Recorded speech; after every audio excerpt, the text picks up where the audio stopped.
Jack Richard season 2 এপিসোডটির নাম picture সেজ এ 1000 ওয়ার্ডস। এপিসোডের শুরুতে 10 দিন আগের ঘটনা দেখানো হয়, যেখানে ক্যালভিন ফ্রান্সকে গোপন স্থানের লোকেরা মারছে।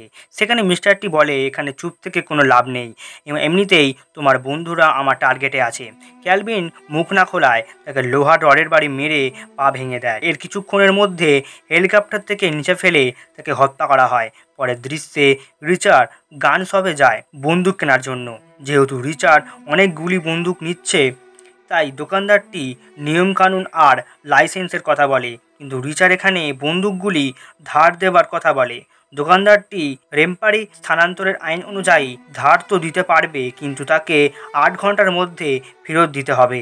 রিচার্ড তাকে মোটা অঙ্কের টাকা দেয় এবং সেখান থেকে চলে যায়। তারা আটলান্টিক শহর থেকে নিউ ইয়র্ক ফিরে যাচ্ছে। সেখানে ডিকসন বলে, যেই লোকেরা আমাদের পিছু করছিল তারা আমাদের 4 জন বন্ধুকে ভালোভাবে সরিয়েছে।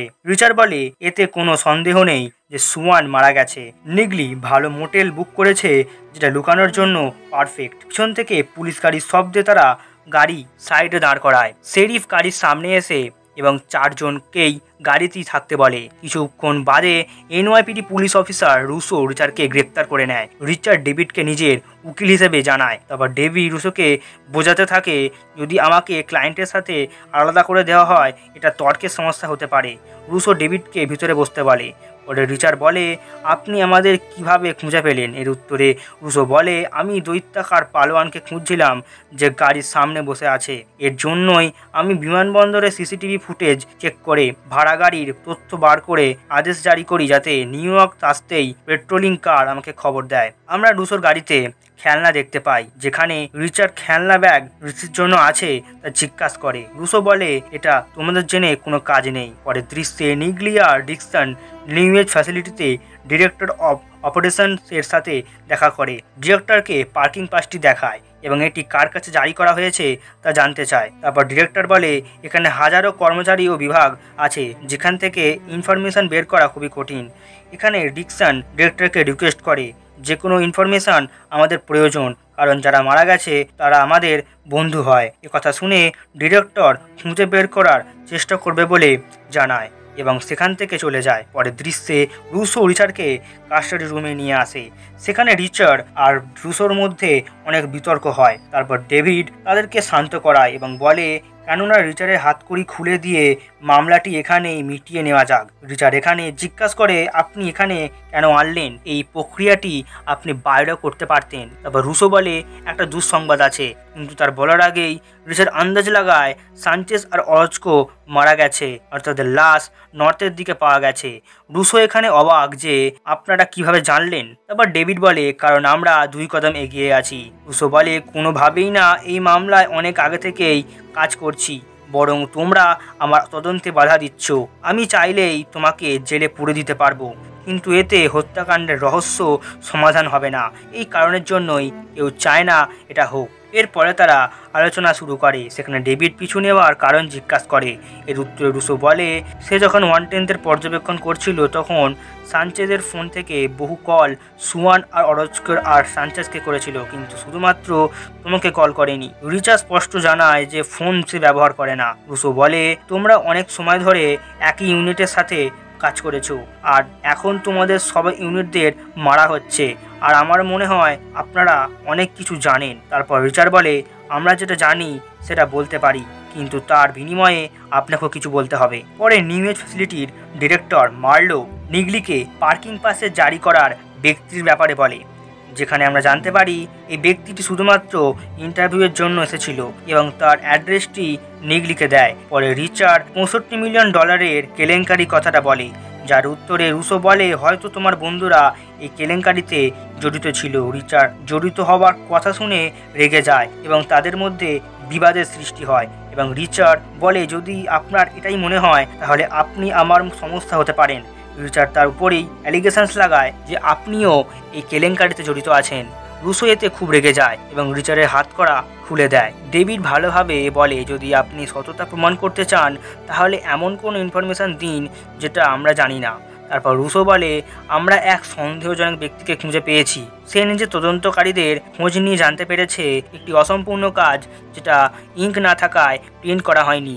আমরা জানতে পারি সাসপেক্টটির নাম আজহারি মাহমুদ, যে সন্ত্রাসী সংগঠনের জন্য অস্ত্র দালালি করে।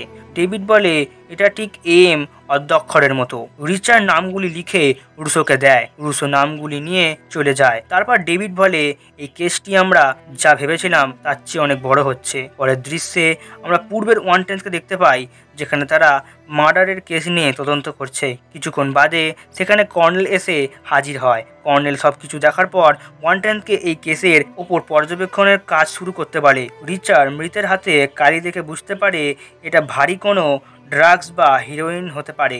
রিচার্ড ডিকসনকে বলে বিমানের জ্বালানি চুরি করার কারণটি ভালোভাবে ক্লিয়ার হচ্ছে। পরে নেগলিয়ার ডিকসনকে মোটেলে দেখতে পাই। ডিকসন প্রিন্ট করা নাম্বারগুলি দেখে বুঝতে পারে এটা দিন আর মাস, এবং প্রত্যেকটি পাতায় 26 থেকে 27টি পর্যন্ত সংখ্যাসূচক সারণী রয়েছে। তারা স্পষ্ট বুঝতে পারে প্রত্যেকটি পাতায় 7 মাস এর সাথে তুলনা করা হয়েছে, যা কার্যকালীন সময়গুলিকে বোঝানো হয়েছে। তারপর ডিকসন বলে প্রশ্ন এখানে একটাই, তারা কি বিষয় গণনা করছিল। তারপর রুসো রিচার্ডকে খবর দেয় রিসেন্ট এম নামের ডেনভার থেকে জেকেএফ যাবার ফ্লাইট বুক করেছে, আর 1 ঘন্টার মধ্যেই এয়ারপোর্টে আসার সাথেই তাকে ধরে ফেলা হবে। পরে এম কে দেখতে পাই যে এয়ারপোর্টে নামার সাথেই বুঝে যায় অফিসাররা তার অপেক্ষায় আছে। সে চালাকি করে এয়ারপোর্ট থেকে পালিয়ে যায়। এম তৎক্ষণাৎ মিস্টারকে কল করে। আমরা জানতে পারি মিস্টারটির নাম ল্যাংস্টন। তার নিউ ইয়র্কে পৌঁছাতে দেরি হতে পারে। ল্যাংস্টন থেকে কড়া ভাষায় জবাব দেয় এই চুক্তিতে যত বেশি দেরি হবে ততই আমাদের ঝামেলা বাড়তে থাকবে। এম বলে সে এর থেকে অনেক বড় চুক্তি করেছে। ল্যাংস্টন বলে তুমি বিনা আইডিতে নিউ ইয়র্ক আসবে কিভাবে। এম হাইওয়ের পাশে কসমেটিক সার্জারির ডক্টরকে দেখতে পায়। তারপর রিচার্ড আর ইউনিটসের সাথে মোটেলে সারোপিয়ানের বাড়ি খুঁজে পেয়েছে। রিচার্ড বাড়িটির অ্যাড্রেস সঠিক কিনা জানার জন্য পাশের বাড়ির বৃদ্ধা মহিলাকে কল লাগিয়ে জানতে পারে এটা সারোপিয়ান এর বাড়ি। রিচার্ড তার পুরো ইউনিট সারোপিয়ানের বাড়িতে পৌঁছায় এবং রিচার্ড সাথে করে কিছু বোমও নিয়ে এসেছে। রিচার্ড বোমটি বাড়ির ভিতরে ঢুকিয়ে দেয়, যার সাথে বিস্ফোরণ ঘটে। পুরো ইউনিট বন্দুক নিয়ে ভিতরে ঢুকে গোপন সংস্থার লোকেদের হত্যা করে। রিচার্ড বাইরে লক্ষ্য করে কেউ গাড়ি ইঞ্জিন স্টার্ট করে পালাচ্ছে। রিচার্ড তৎক্ষণাৎ গাড়ির পিছু নেয়, কোনো মতে গাড়িটির অ্যাক্সিডেন্ট করিয়ে লোকটিকে বাইরে বার করে আনে। থেকে প্রশ্ন করতে থাকে, কিন্তু সেখানে লোকটি হার্ট অ্যাটাকে মারা যায়। রিচার্ড তার ইউনিটসের কাছে যায় এবং তাদেরকে আইডি দেখায়। আমরা জানতে পারি লোকটি নিউ এজের কর্মচারী ছিল। পুরো ইউনিট সেখান থেকে পালিয়ে মোটেলে যায়। সেখানে রুসো এসে উপস্থিত হয় এবং সে রেগে মেগে জিজ্ঞাসা করে এসব কি হচ্ছে। রিচার্ড তাকে সবটা বলে যে আমাদেরকে ফাঁসানোর জন্য সবটা সাজিয়ে রেখেছিল। রিচার্ড তাকে মৃত ব্যক্তির আইডি দেখায় এবং বলে আমরা নিশ্চিত এরা নিউ এজের সাথে জড়িত। তারপর রুসো বলে আমরা আবার একটি বিপত্তিতে পড়েছি। রিচার্ড তার পুরো ইউনিট বুঝতে পারে এম এয়ারপোর্টে আসেনি। সে বুঝতে পেরেছে তার পিছু করা হচ্ছে এবং লিস্টের নামগুলি তার কাছে বেকার। রুসো কোনো মতে সবকিছু সামলে নিয়েছে। রিচার্ড তার সাথে কথা বলার জন্য বার্নার নাম্বার দেয় এবং রুসো সেখান থেকে বেরিয়ে যায়। তারপর ডেভিড বলে এবার আমাদের কি করণীয়। রিচার্ড তো সমস্ত পরিকল্পনা করে নিয়েছে। পুরো ইউনিট জবরদস্তি নিউ এজের ভিতরে ঢুকে যায়। তারা দরকারি জিনিসপত্র লুটপাট করে পালিয়ে যাচ্ছে। তারা একটি স্থানে গাড়ি থামিয়ে মাস্কগুলি পুড়িয়ে দেয়। রিচার্ড তার ইউনিটকে গ্রুপ ফটো দেখায়। সেখানে আমরা জানতে পারি সুয়ান নিউ এজে কাজ করতো। আর এখানেই এপিসোড 3 শেষ হয়। Thanks for watching.